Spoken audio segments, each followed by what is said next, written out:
The Sword in the Stone. Many years ago, there lived a great and noble king, Uther Pendragon. He ruled the country wisely and brought peace to England. He had an advisor, Merlin, who made powerful magic. Uther married beautiful Igraine, and soon the king's son was born. Soon after he was born, Merlin came to the king with terrible news. "King Uther," said Merlin, "I can see into the future.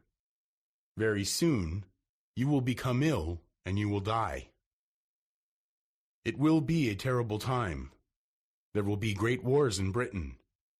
Your son will be in danger because your enemies will want to kill him. Let me take him away.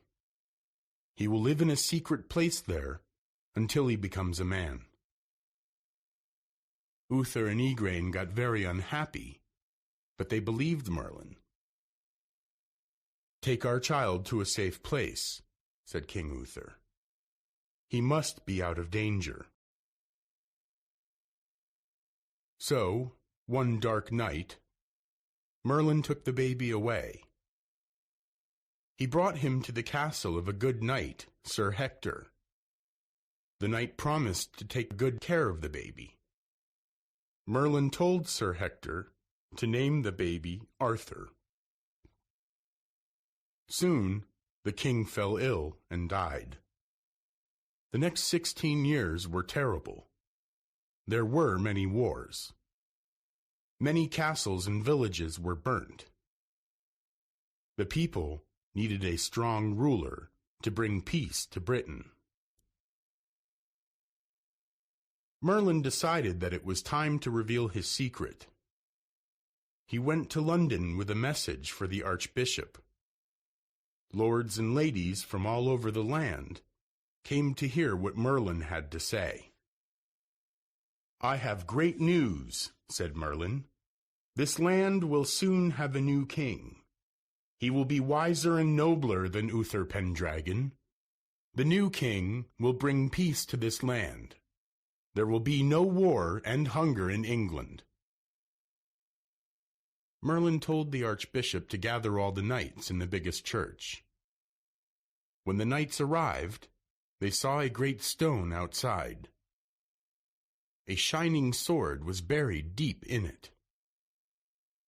On the stone, they saw the words written in gold letters. "Whoever pulls this sword out of the stone is the rightful king of Britain." All the knights tried to pull the sword out of the stone. They pulled it with all their might, but no one could do that. The archbishop decided to send messengers across the land. "You will tell our people about a tournament on New Year's Day. Everyone can try to pull the sword out of the stone," the archbishop said.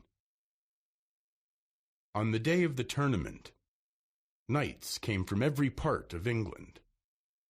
Among them was Sir Hector with his son Kay and Arthur, who was 18 years old.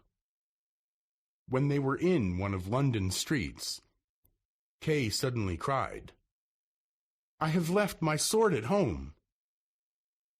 Arthur rode back to bring it, but the gates were locked and no one was at home. "What can I do?" Arthur thought. "I have an idea. In one of London churchyards, I saw a sword in the stone. I'll bring it to my brother." Then Arthur rode quickly to London, came into the churchyard, and easily pulled the sword out of the stone. Arthur knew nothing about the sword and the importance of his actions. Kay looked at the sword and gave it to Sir Hector. "Father, here is the sword out of the stone. I must be the rightful king of Britain. Have you done it yourself, my son?" "I am sorry, my father, it was not me. It was Arthur. He has given the sword to me." "Where did you get it from, Arthur?" asked Sir Hector. "I pulled it out of the stone in the churchyard," answered Arthur. Sir Hector, Kay, and Arthur rode back to the churchyard. All knights watched in surprise when Arthur pushed the sword into the stone. Then they tried to pull the sword out of the stone, but couldn't do it. Then Arthur came to the stone and quickly pulled it out.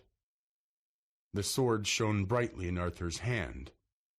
Britain had a new king.